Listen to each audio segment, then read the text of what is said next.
ผมตายไปเกี่ยวนะกำลังขึ้น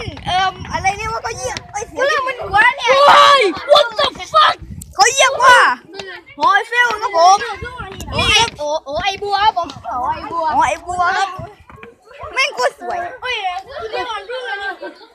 กูเดียวกูกลัวความร้อนกูเสียเลยครับเป็นไรกัน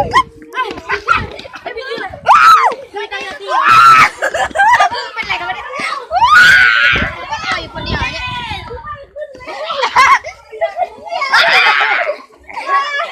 อย่าไอ้พวก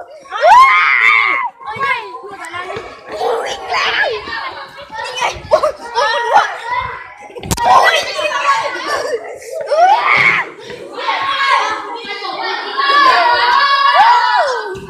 นี่ก็กระตือเลยครับท่านผู้ชมครับผมนั่นไงพี่ก็จิ้มผมเด็กเข้าอยู่นี่คือโรบอทเกมเมอร์ครับ